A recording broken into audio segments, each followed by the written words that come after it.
암이 정말 요즘 많이 발견됩니다. 한 3분의 1 정도의 사람들이 인구가 이제는 암으로 시달린다, 그러한 이야기가 나오고 있습니다. 우리 교회도 암 환자가 많아요. 그래서 이렇게 늘 기도받으러 오시는 그런 분들이 계시고, 또 금철 시간에도 우리가 암 환자를 위해서도 많이 기도를 하고 있습니다. 그런데 그분들이 보이는 특징이 있습니다. 삶을 바꿉니다. 어떻게 하면 이 암을 내가 잘 다스리면서 극복할 수 있을까에 모든 초점을 맞추는 거죠. 그래서 화내는 것도 이제는 좀 덜 내려고 하고, 운동 안 하시던 분들도 운동을 시작하고, 특별히 먹는 것, 이 섭생 부분에 있어서 굉장히 주의를 기울이면서 암 환자가 어떻게 건강하게 이 위기를 잘 극복할 수 있을 것이냐, 그 필요한 영양소를 섭취하는 음식으로 다 바꾸어 나가는 모습을 봅니다. 제가 암 환자분들이 진짜 삶을 드라마틱하게 막 바꾸는 그러한 모습을 때로 보면서 그런 생각이 들 때가 있어요. 아니, 암에 걸려서도 저렇게 삶이 막 바뀐다면 우리가 정말 복음으로 말미암아 구원받은 하나님의 사람들인데, 우리가 복음을 맛보고 복음으로 인해서 우리가 변화를 받은 사람들인데, 왜 우리의 삶에는 병에 걸려가지고 인생이 막 바뀌는 것보다도 못한 그러한 상황일까? 왜 우리 삶은 이렇게 이 복음으로 말미암아 우리가 구원 얻었음에도 불구하고 변화가 없을까라고 하는 이러한 생각을 하고는 합니다. 여러분, 그렇지 않은가요? 이 복음이라고 하는 것은 세상의 그 어떤 것과도 비교할 수 없는 가장 귀중한 것 아닙니까? 가장 우리에게 큰 은혜와 축복 아닙니까? 사망 권세에 놓여 있었던 우리, 그냥 이 땅 가운데 살다가 우리 인생이 끝나는 날 지옥 백성으로 곧장 직행하는 우리였는데, 예수님이 이 땅에 오셔서 우리 위하여 십자가 짊어져 주시고 우리의 모든 죄와 저주를 대속하여 주지 않으셨습니까? 하나님의 자녀가 되는 권세를 얻고, 시편 23편 말씀처럼 여호와는 나의 목자시니 내게 부족함이 없다, 그 찬양처럼 하나님이 우리를 늘 동행해 주시고 또 공급해 주시고 보호해 주시고 우리와 영원까지 함께 해주신다. 여러분, 이것보다도 더 큰 은혜가 어디 있고, 이것보다도 더 큰 축복 어디 있고, 이것보다도 우리가 더 많이 받은 것이 어디 있겠습니까? 이런 놀라운 선물을 받았는데, 그것도 나의 공로와 나의 의로움이라고 하는 일도 들어가지 않은 전적인 하나님의 은혜로 우리가 구원을 받지 않았습니까? 그렇다면 이 복음을 받아들인 우리가 이제는 삶이 이전과는 다르게 변화해야 하는데, 참 이상한 거 아닙니까? 왜 우리의 삶은 그다지도 변화가 없느냐는 거예요. 받은 바 은혜에 합당한 삶을 살아가는 것이 마땅할 텐데, 왜 늘 그 모양 그대로 우리는 이렇게 살아가고 있느냐는 겁니다. 여러분, 우리는 이전의 태도에서 정말 변화가 됐습니까? 우리의 심령 상태, 우리 마음 상태에서, 말하는 부분에 있어서, 인간관계에 있어서, 우리 사업이나 우리 일터 현장에서, 가정에서, 여러분, 우리가 정말 변화된 부분들이 이 복음으로 말미암아 우리 나타나고 있는 건가요? 제가 아는 목사님 한 분이 계십니다. 얼마 동안 이분이 생활고 때문에 배달 일을 했어요. 뭐 배달이니까 주문 들어오면 그거 뭐 이렇게 맡겨주면 그거 가지고 오토바이로 가가지고 내려놓으면 되는 거 아닙니까? 근데 가끔씩은 난처한 일이 술을 이렇게 배달해야 하는 일들도 생긴다는 겁니다. 그렇다고 또 안 할 수도 없어요. 소속이니까. 그래가지고 그 술을 가지고 이렇게 또 배달을 해야 하는 그런 시점이 되었는데, 그걸 가지고 어느 아파트 몇 동 몇 호에 딱 가거나 어느 집 앞에 딱 갔는데 뜨끔한 일들이 생긴다는 거예요. 여기는 우리 교회 교인 집인데 이런 일이 생긴다는 겁니다. 여러분, 제가 뭐 술 그 한 가지 단편적인 것 가지고 모든 걸 퉁치자는 건 아니에요. 그러나 그런 부분들이 우리의 삶에도 여전히 옛 구습과 구태로서 남아있는 모습, 복음이라고 하는 것이 우리의 삶을 막 지각 변동시키고 천지개벽적으로 바꿔나가야 하는데, 그게 사실 복음 아닙니까? 그런 일이 일어나지 않더라는 거예요. 대체 왜 우리는 이 복음을 누리고 있음에도 불구하고 그렇게도 지긋지긋할 정도로 우리는 변화하지 않을까요? 우리가 가지고 있는 복음이 능력이 없어서 그런 것입니까? 성경은요, 절대로 그렇게 말하지 않습니다. 로마서 1장 16절 말씀 보니까 내가 복음을 부끄러워하지 아니하노니, 이 복음은 뭐냐? 모든 믿는 자에게 구원을 주시는 하나님의 뭐라고요? 능력이 된다는 것입니다. 하나님의 능력이다. 그러니까 로마서는, 성경은 우리에게 복음이라고 하는 것은 그냥 칼로 딱 자르듯이 이건 능력이야 라고 말하고 있는 것입니다. 여러분, 능력은 헬라어로 두나미스입니다. 이 두나미스에서 영어 다이너마이트가 파생한 거 상식으로 알고 계시잖아요. 그만큼 이 복음의 능력이라고 하는 것은 우리의 삶을 송두리째 뒤집어 엎는 그러한, 사실은 그러한 변화를 일으켜 마땅한 것이다 라는 거예요. 그렇지 않습니까? 로마서는 여러분, 사도 바울이 로마에서 신앙생활하고 있는 그리스도인들을 향해 보낸 서신이 아닙니까? 로마가 어떤 곳입니까? 세상의 중심입니다. 제국의 심장입니다. 제우스와 아폴로와 포세이돈 같은 그리스 로마 신화에 나오는 우상들을 너무나 올인해가지고 섬기고 있던 그러한 도시, 그곳에 있는 만신전 판테온에서 수많은 우상들을 그들은 비나이다 비나이다 그렇게 경배하고 있었습니다. 로마 제국 그들의 번영과 성공이 자기들이 섬기고 있었던 우상들의 가치와 그들의 신뢰를 한껏 높이고 있었던 것이죠. 근데 그런 곳에 살고 있던 이들이 예수의 복음을 듣고는 믿음을 갖게 됐다는 거예요. 놀라운 일이죠.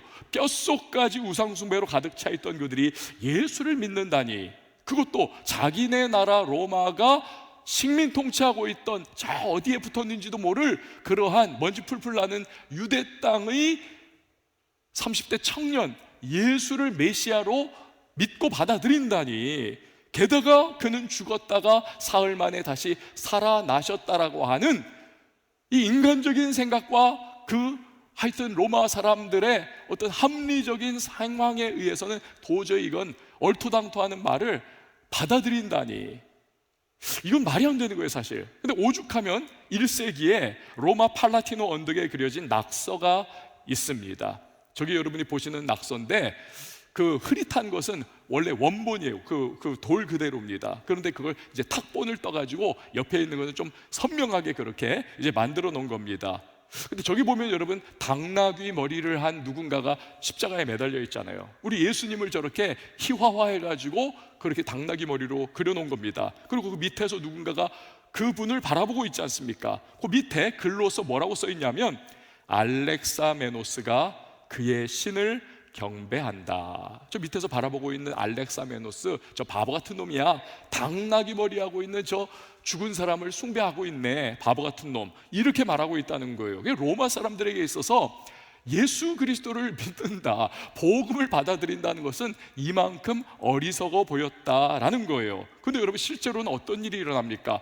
그 로마에 복음이 들어가고 믿는 사람들이 우후죽순 일어나더라는 겁니다. 아무리 막강한 황제의 권력이 금지하고 아무리 박해를 해도 막을 수가 없더라는 거예요. 검투사의 칼이, 사자의 이빨이 그 복음을 막을 수가 없고, 결국에는 퍼지고 퍼져나가가지고 로마 황제까지 예수 그리스도를 영접하게 되고, AD 313년에 나중에 어떻게 됩니까? 밀라노 칙령을 공포하면서 기독교를 공인하는 역사가 나타나지 않습니까? 여러분, 이것이 복음의 두나미스, 능력이 아니고 무엇이겠습니까? 자, 그렇다면 복음은 이렇게 능력이 있는 것이고 복음은 이렇게 살아 움직이는 것인데, 이 복음이 오늘 이 시대를 살아가고 있는 우리에게 들어와서는 이게요, 힘을 발휘를 못하는 것이 이게 무슨 일이라는 거예요? 이 복음의 능력이 왜 우리의 삶에는 별반 변화를 일으키지 못하고 있는 것입니까? 여러분, 복음 그 자체가 지금 문제가 생긴 건가요?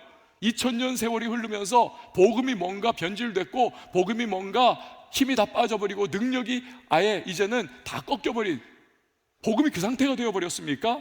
지금 2026년도 우리 교회 표어를 복음 그리고 삶 이렇게 정했습니다. 바로 그 고민을 안고 이 표어를 정한 거예요. 우리가 정말 복음을 제대로 알고 그리고 믿고, 그러고 나서 복음을 우리의 삶에서 살아내자라고 하는 소망을 담고 있는 그런 표어인 것입니다. 여러분, 아까 질문으로 돌아와서 복음이 문제가 생긴 것이냐, 복음에 뭔가 어떤 정말 하자가 일어난 것이냐, 여러분, 복음 자체에는 문제가 아무것도 없습니다.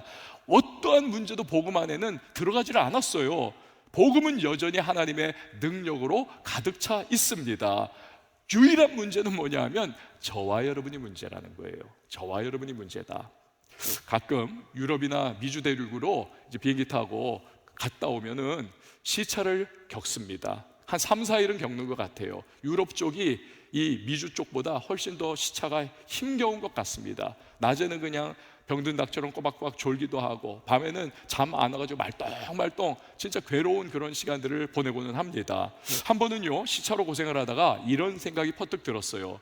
우리가 복음을 믿고 예수를 믿어도 이 세상에 살던 가락이 있잖아요. 과거에 그 살던 가락이, 그 가락이 있어가지고 여전히 옛 습성과 옛 태도가 불쑥불쑥 올라오는 것이겠구나. 다시 말하면 과거의 영적인 시차가 오늘 믿음 생활하고 있고 복음 생활하고 있는 우리에게 영향을 끼치고 있구나라는 것입니다. 여러분, 사도 바울은요, 이런 경험 때문에 너무나 괴로워했던 적이 있습니다. 그래서 로마서 7장 22절 이하에서 이렇게 절규를 해요.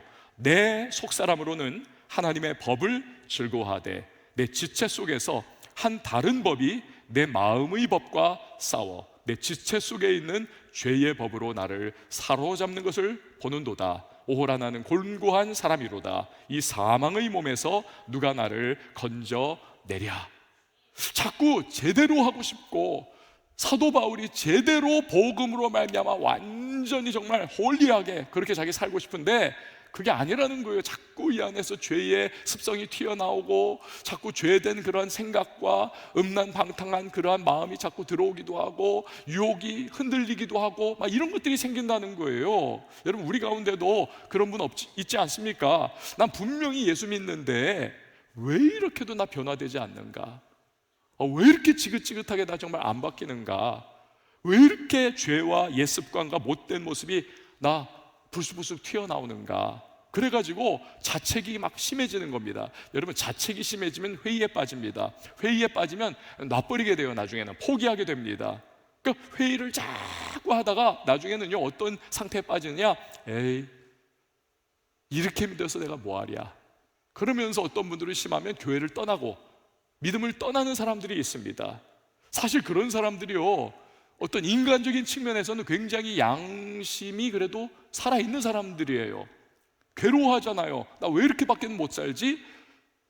그리고 어떤 형이상학적인 뭔가를 추구하는 그러한 고민하는 사람들입니다. 사실 인간적으로는 괜찮은 사람들이에요. 근데 문제는 뭐냐?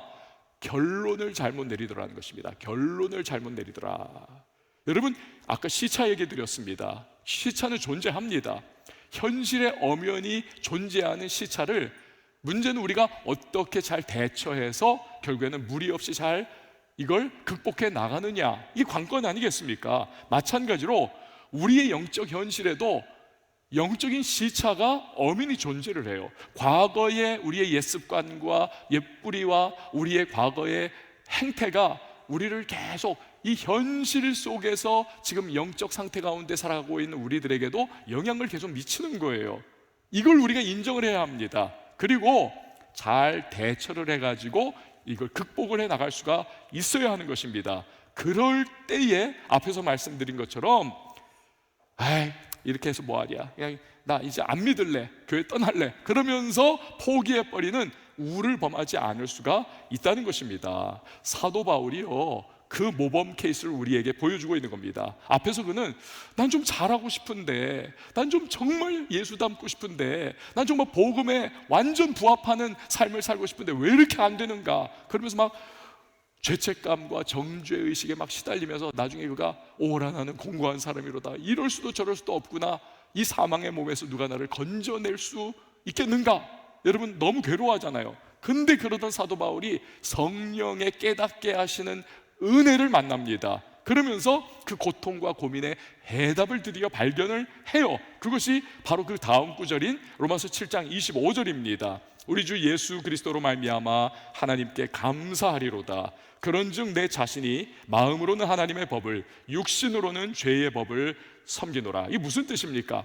영적인 시차가 엄연히 존재하기 때문에 구원받고 신앙생활에도 여전히 과거의 구습과 죄의 유혹, 하여튼 이런 것들에 시달리는 게 현실이라는 거예요. 하지만 예수 그리스도 안에 그래도 버티며 그 복음 안에 견디어 나가고 있을 때 성도는 죄책감과 정죄로부터 얼마든지 해방받을 수 있다는 거예요. 왜?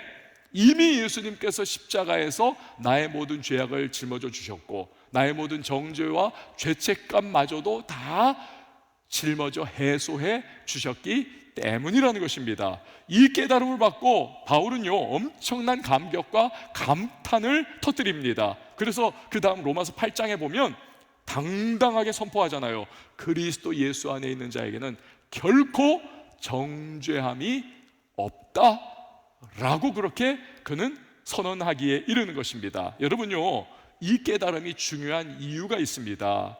이전에는요, 나 왜 이러지? 왜 이렇게 여전히 죄의 유혹과 시험에 빠지지? 난 어쩔 수 없는 인간인가 봐 이러면서 죄와 세상과 욕심과 마귀 유혹 이런 것에 맞서서 싸워나가기를 포기를 했어요. 왜?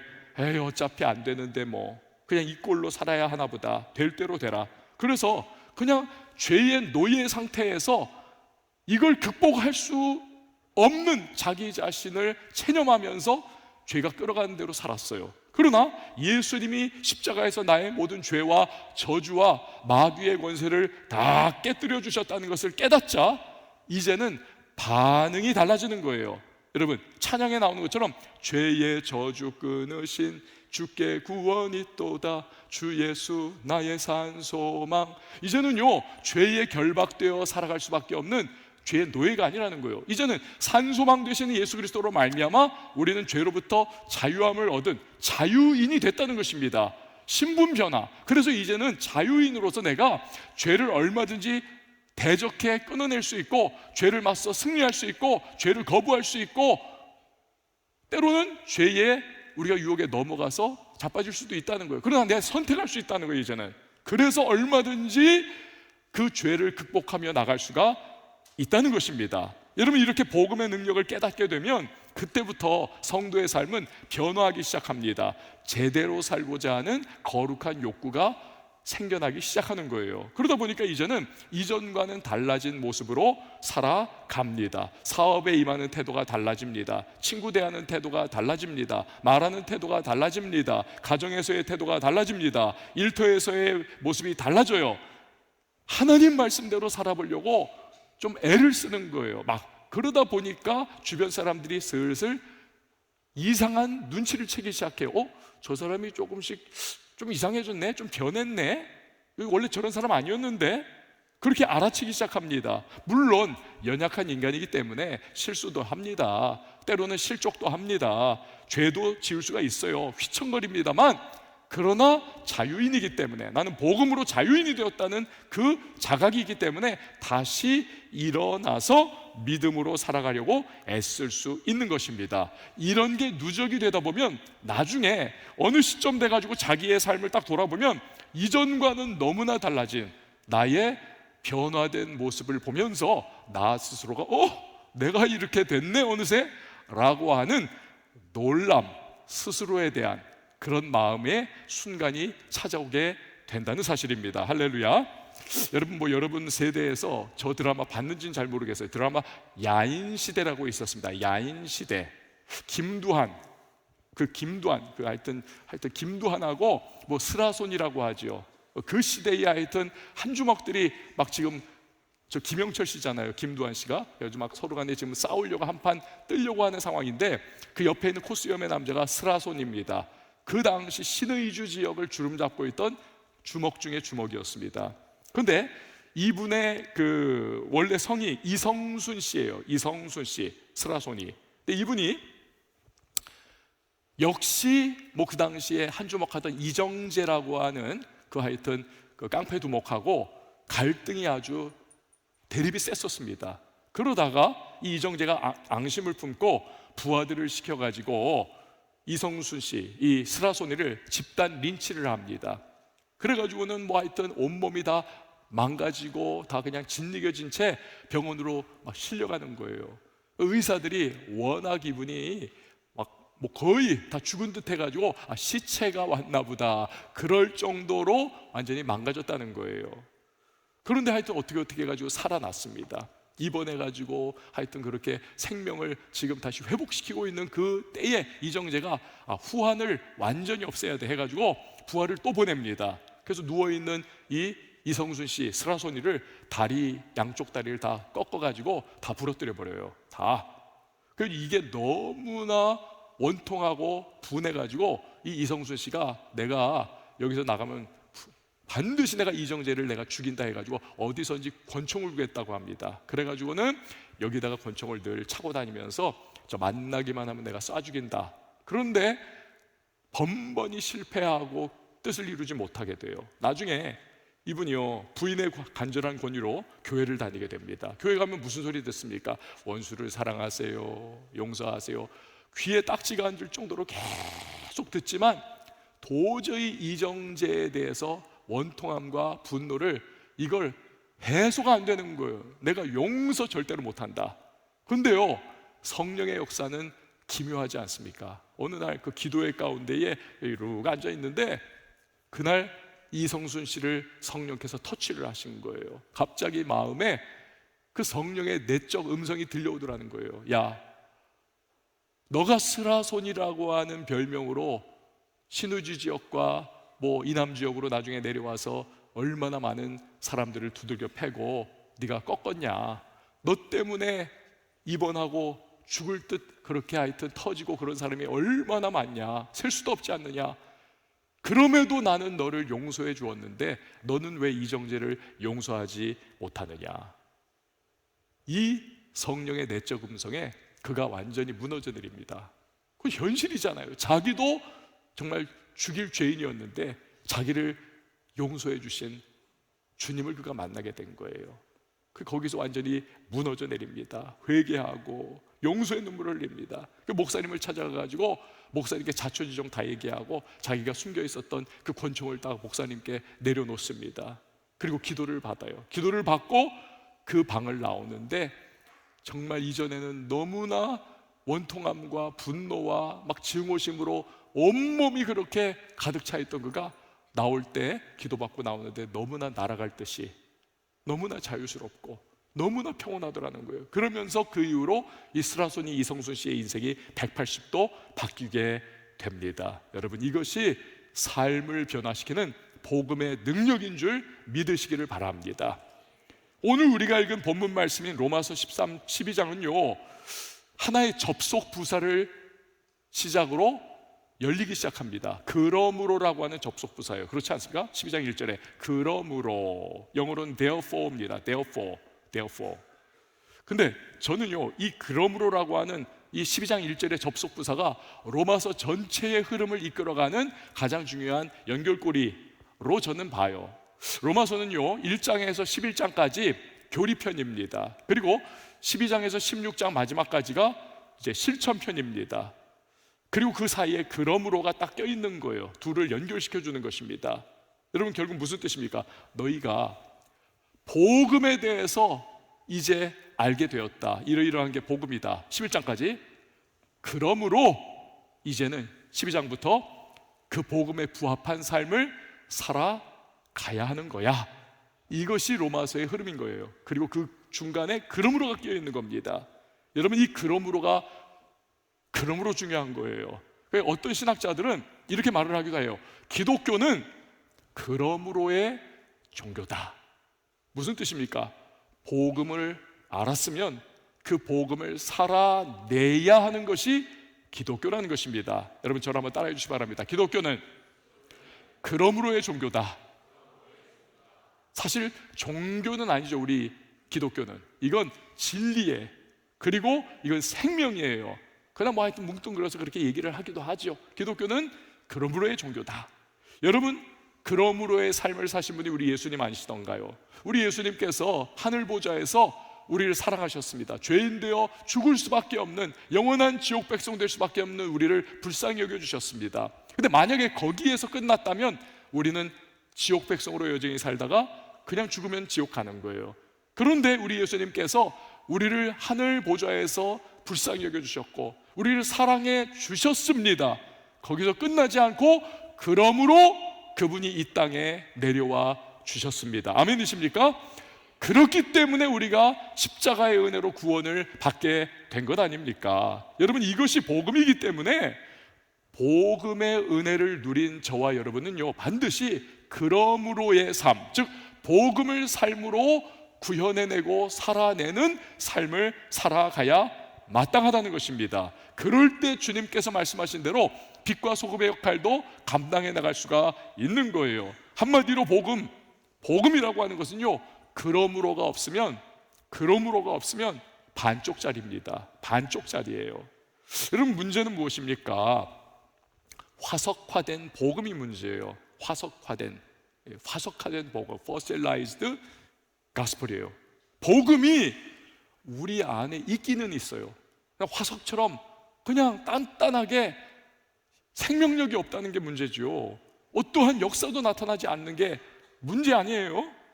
그 삶이 변화가 안 되는 거예요. 이런 화석화된 복음이 심각한 것은 뭐냐면, 우리가 가지고 있는 이 영광스러운 복음을 값싼 복음으로 추락시켜 버린다는 데 문제가 있습니다.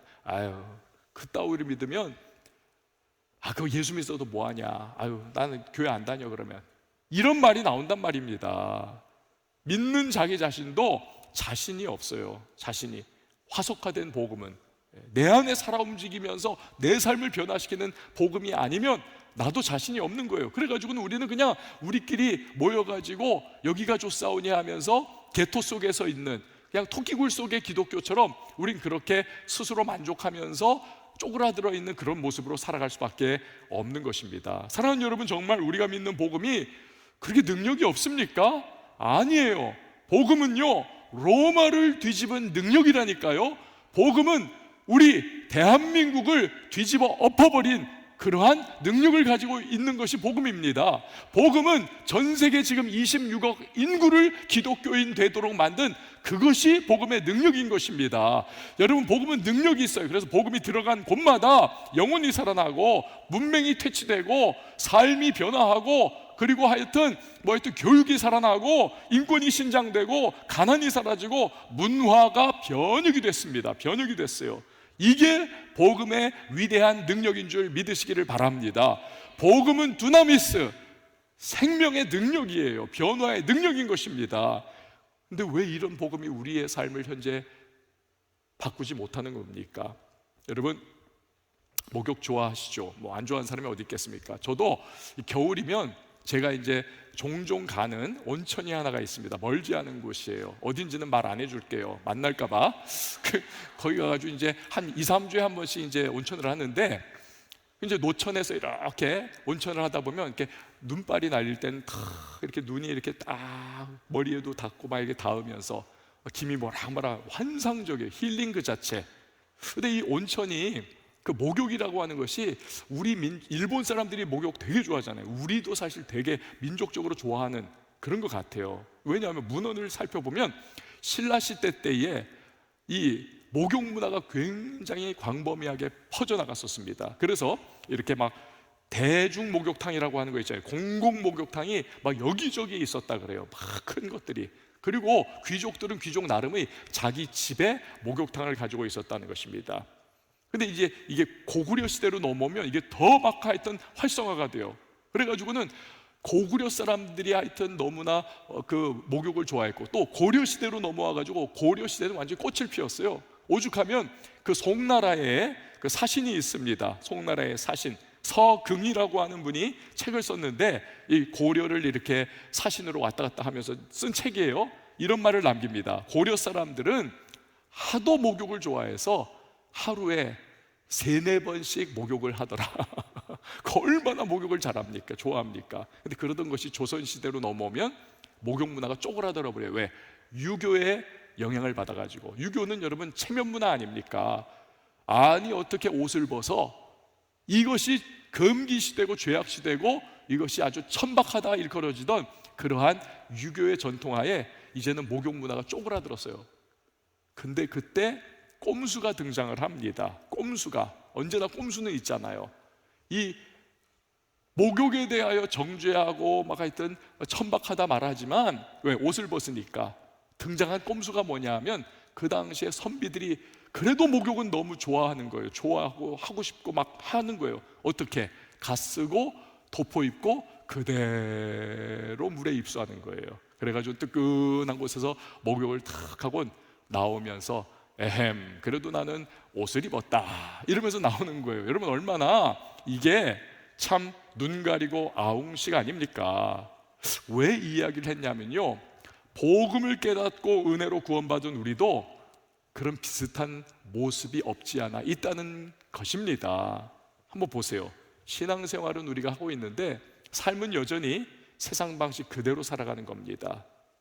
구습을 그냥 꼼수 그대로, 우리 그냥 복음은 우리에게 막 변화라고 막 우리에게 아우성을 치는데 우리는 그냥 그 변화를 안 하려는 거예요. 그냥 과거 그대로 살아가는 거예요. 구원이 그냥 저 천국의 구원만 우리는 그냥 거기다 그렇게 개념화해버리고 이 땅에서의 나의 삶의 구원, 나의 인생의 변화, 이런 것은 요원한 것이죠. 이전 그대로의 사업, 이전 그대로의 직장생활, 가정생활, 인간관계, 자녀 양육, 교회 생활도 그렇습니다. 여러분, 우리가 복음의 능력으로 변화가 안 되니까 교회에 들어와서도, 교회로 모여서도 이 교회 안에서도 세속적인 모습과 변화 안 된 모습들이 그대로 여기서 표출이 되면서 교회가 그냥 구태와 세상 습관으로 가득 차는 그런 일이 발생하고는 합니다. 세상 방식으로 막 돌아가는 거예요. 그러면서도 주변 교인들도 다 비슷비슷하니까, 비스무리하니까 그냥 교회가 뭐 그런가 보다 라고, 그렇게 그래도 되는가 보다 라고 그냥 받아들이는 거예요. 나 구원받았어, 그 위로를 스스로에게 하면서 말이에요. 하지만 여러분, 복음의 능력은 삶에서 실종되어 버린 상태인 거죠. 왜 그럴까요, 여러분? 문제가 도대체 뭘까요? 1절에서 오늘 본문 우리에게 강조를 하고 있습니다. 너희 몸을 하나님이 기뻐하시는 거룩한 산제물로 드리라. 이는 너희가 드릴 영적 예배니라. 구약 시대에는 짐승 잡아가지고 하나님 앞에 제물 드리는 것을 최고의 가치로, 행위로 여기지 않았습니까? 하지만 예수님께서 once for all, 단번에 자신을 속죄의 제물로 내어주셨습니다. 그의 삶 전체를.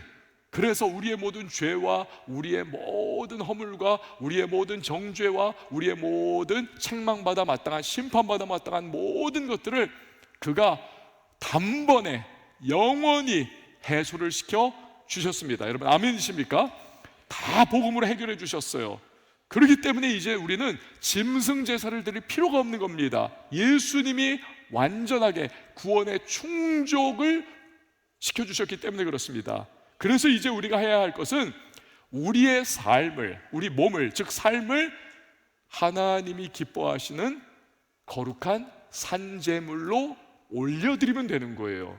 우리의 삶 속에 복음이 살아있게 하고 우리가 복음에 따라 합당한 삶을 사는 것, 그 산제사를 하나님 앞에 올려드리면 하나님이 기뻐하신다. 그게 진정한 영적 제사라는 거예요. 여러분, 그 구약시대 사람들이 어지간히 하여튼 삶은 엉망진창 방탕했는데 딱 절기 때만 그럴듯한 재물 가지고 와가지고 하나님 앞에 제사 드리고는 나 할 만큼 다 했어, 하나님이 복 주실 거야. 그러니까 하나님께서 너무 속상해가지고 이사야서에 보면, 야, 누가 좀 나를 위해서 성전문 좀 닫아줬으면 좋겠다, 저 꼴 보기 싫다, 그렇게 말하지 않습니까? 오늘도 마찬가지예요. 여러분, 우리가 이렇게 예배를 드리고 있는데 우리의 삶이 거룩한 산제물로 하나님 앞에 드려지는, 다시 말해 복음에 합당한 삶으로 우리가 살아가는 모습이 실종되어 버렸다면, 그러한 몸부림 자체도 없다면 우리가 드리는 예배도 하나님께서 고개를 돌리실 수 있다는 거예요. 거룩한 산제물로 나를 하나님 앞에 드리는 복음으로 살아가는 삶, 그게 진짜 영적 예배니라 라고 말씀을 하고 있는 것입니다. 그래서 어떻게 해야 하는가? 2절에 그 답을 주고 있는 거예요. 이 세대를 본받지 말아라, 마음을 새롭게 함으로 변화를 받아라, 하나님이 기뻐하시는 복음을 따라 살아가는 삶을 살아라. 그러면 그 복음이 우리를 변화시킨다라는 것입니다. 할렐루야. 여러분, 이거 쉬울까요? 쉽지 않을까요? 당연히 쉽지 않죠. 성도의 삶이 믿음으로 살아가야 하는 것을 강조하는 히브리서 12장 4절, 히브리서는 믿음장 아닙니까? 그 믿음의 히브리서를 바라보면 4절에 이렇게 말합니다. 너희가 죄와 싸우되 아직 피 흘리기까지는 대항하지 아니하고 있구나. 이게 무슨 말이에요? 죄와 싸우려면 아예 죄와 맞짱을 뜨라는 겁니다. 맞짱을 떠라. 죽느냐 사느냐의 결판을 내라는 겁니다. 그럼 어떤 일이 일어나는가? 마귀를 대적하라. 그리하면 너희를 피하리라. 얼마든지 승리할 수가 있다는 것입니다. 여러분, 구원은 전적인 하나님의 은혜로 주어집니다. 왜? 우리에게는 우리 자신을 구원할 수 있는 어떠한 능력도 전무하기 때문에 그래요. 그래서 하나님께서 선물로 받아라, 구원은 내가 줄게 라고 하는 전적 은혜의 선물이 바로 구원인 것입니다. 하지만 복음 이후의 삶은 우리가 죄를 피 흘리기까지 싸우면서 복음에 부합한 삶으로 우리가 기경해 나가고 가꾸어 나가는 것이 필요하다는 거예요. 버겁죠. 힘겹습니다. 하지만 우리에게는 언약의 말씀이 있습니다. 내가 너희와 영원히 함께 하리라 주님 말씀하셨습니다. 어떻게 해요? 성령으로 우리와 함께 해주시는 줄 믿습니다. 그래서 우리가 말씀 붙잡고 복음 붙잡고 나 이렇게 살아가겠습니다, 도와주세요 기도하면 그 말씀이 우리의 갈 길을 밝히 보여주시고 가이드라인을 우리에게 설정해 주시고 우리 힘겹고 어려운 복음으로 따라 살아가는 삶을 성령께서 때를 따라 도우시는 은혜를 베풀어 주시고 우리를 인도해 주시고 능력도 주시고 우리 넘어질 만할 때 다시 일으켜 세워 주시고 우리에게 힘을 허락해 주시면서 에베소서에 보면 전신갑주까지 입혀 주시면서 우리로 하여금 그 복음을 삶으로 구현해낼 수 있도록 살아낼 수 있도록 반드시 도와주신다는 사실입니다. 할렐루야. 그게 성령의 도우심이에요. 그래서 우리 승리할 수 있다는 것입니다. 승리할 수 있다는 거예요. 자, 사랑하는 여러분, 말씀을 정리할게요. 올해 여러분 한번 그러므로의 삶을 한번 살아보세요. 그러므로의 삶. 자꾸 교리편만 여러분 붙잡고 있는 것이 아니라 실천편으로 한번 넘어가기 위해서 그러므로의 삶, 이 접속부사를 한번 붙잡아 보라는 거예요. 내 삶에서. 뭐 사는 게 다 그렇지 뭐 믿는다는 게 이 정도면 된 거지 이렇게 하는 거지 어떻게 더 하겠어 말씀 다 우리가 어떻게 살아내겠어. 여러분, 이렇게 자포자기하지 말라는 거예요. 복음은요, 우리가 생각하는 것 이상으로 능력이 있습니다. 그리고 그 능력은 순종하는 자에게 막 무지막지하게 하나님께서 부어주시는 거예요. 강력하게 두나미스, 다이너마이트와 같은 능력으로 우리의 삶을 막 터뜨리고 천지개벽과 변화를 일으키는 그러한 역사를 일으켜 주시는 것입니다. 우리는 혼자가 아니에요. 성령께서 우리와 함께 해주십니다. 아멘이십니까? 우리를 도우시고 동행해 주시고 공급해 주시고 힘 주시면서 성령께서 우리를 인도해 주실 거예요. 우리가 말씀 붙잡고 살아가려고 한다면 기도 가운데 성령께서 힘 주실 것입니다. 그래서 여러분, 올 한 해 동안 한번 도전해 보십시오. 복음 그 자체만으로 끝나는 게 아닙니다. 복음은 우리의 삶을 복음 그리고 삶, 여기까지 이끌어 가시는 것이 복음인 것입니다. 아무쪼록 올 한 해 동안 우리의 도전이 복음 그리고 삶으로의 도전될 수 있기를 주님의 이름으로 축원을 드립니다. 우리 다 같이 일어나서 함께 찬양할 텐데요.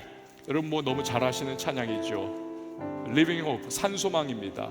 예수님이세요. 예수님이 복음으로 우리를 구원해 내셨습니다. 그리고 성령으로 함께 해주신다고 언약을 주셨습니다. 믿고 고백하며 나아갈 때 우리는 승리할 수 있습니다. 함께 찬양하시죠.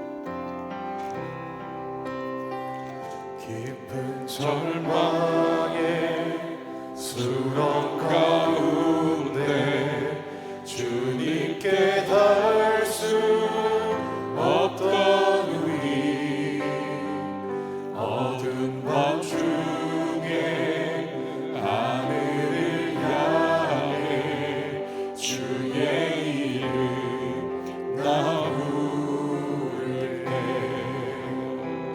어둠을 뚫고 오신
하나님을 찬양하십시다. 할렐루야,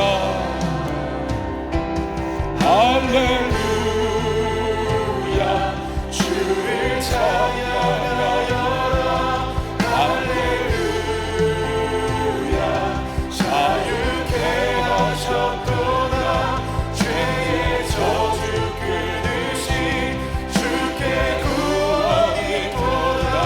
주 예수 나의 산소. 할렐루야, 할렐루야. 주를 찬양하여라. 할렐루야. 자유케 하셨도다. 자유케 하셨도다. 죄의 저주 끊으신 주께 구원이 도다. 주 예수 나의 산소다.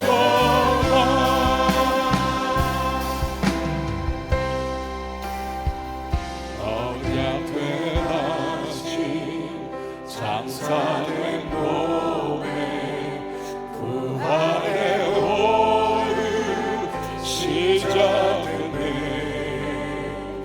유다의 사자 위엄찬 선포. 사망이 무너졌도다. 이제 사망은 무덤이 더는 우리를 주자 갈 수 없네. 유다의 사자 위엄찬 권능. 사망이 무너졌도다. 사망이 주 예수 승리하셨네. 주 예수 승리하셨네.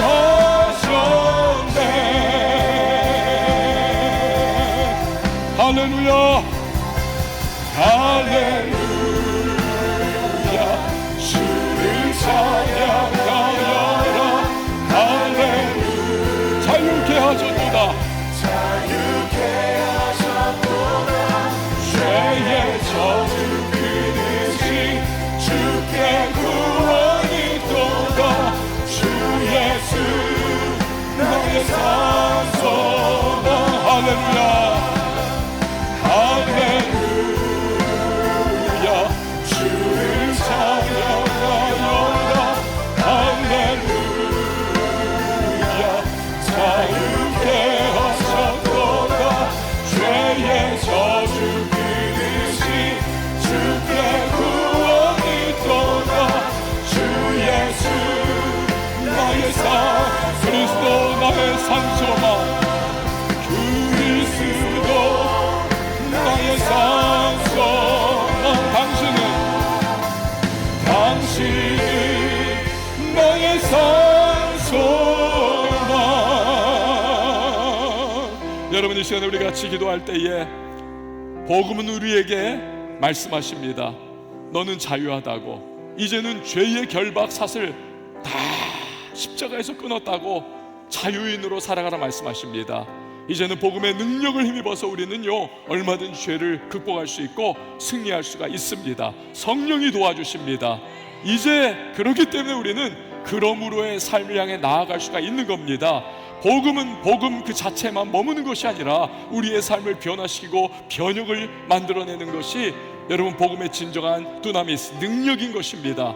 성령께서 도와주실 거예요. 말씀이 갈 길을 밝혀줄 겁니다. 기도하면서 복음의 능력을 체험하는 주님, 이 한 해가 되게 도와달라고 나의 일터, 가정, 그리고 인간관계, 학업, 나의 사업과 범사 가운데 하나님 복음으로 변화가 서서히 일어날 수 있도록 도와달라고, 영적인 시차, 과거의 구습과 구태를 그 계속 영향력을 행사하는 영적 시차를 잘 극복해 나갈 수 있도록 도와주시고, 죄의 노예 아닌 자유인으로서 죄와 구습과 피 흘리기까지 싸우면서 그러므로의 삶을 이루어 나갈 수 있도록 도와달라고, 성령과 함께 해달라고 우리 이 한 번의 기도 주님 앞에 주님의 이름 한 번 외치고 기도하며 나갑니다.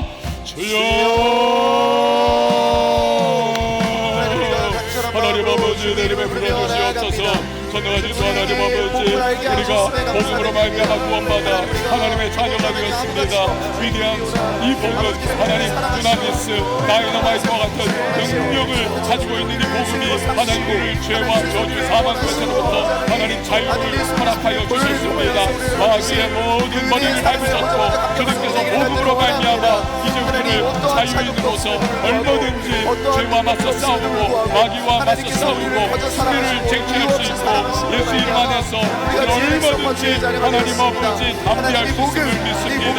이제는 하나님 그렇기에 그러므로의 삶을 살게 하여 주시옵소서. 복음 하나님 거기만 우리가 머무는 것이 아니라 그 위대한 복음을 그리고 하나님의 삶으로 우리가 표현해낼 수 있는 주님의 사람들이 되게 하여 주시옵소서.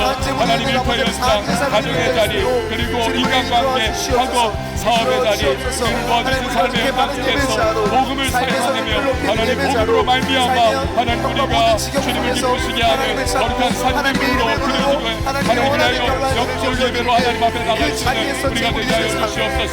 그러므로의 삶, 하나님 복음 그리고 우리가 삶으로 하나님 나갈 수 있는 주님의 사람을 되게 해주십시오. 주님, 우리 혼자가 아니라 성령께서 힘주시고 능력 주실 줄 믿습니다.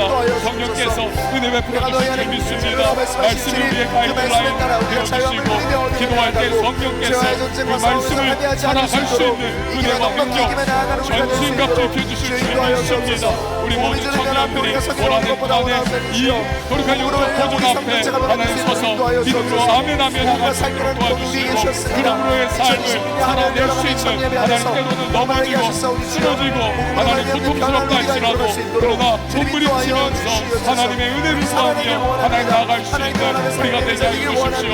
하나님 아버지 우리를 버리지 않으시고 반드시 책임져 주시고 함께해 주실 줄 믿습니다. 우리 오부터 나가며 하나님 우리의 마음과 심령 속에 우리 앞날에 대한 걱정이신 염려 모든 것을 부탁하면서 우리 하나님 복음 그리고 삶을 살아내게 하여 주십시오. 하나님 아버지 감사합니다.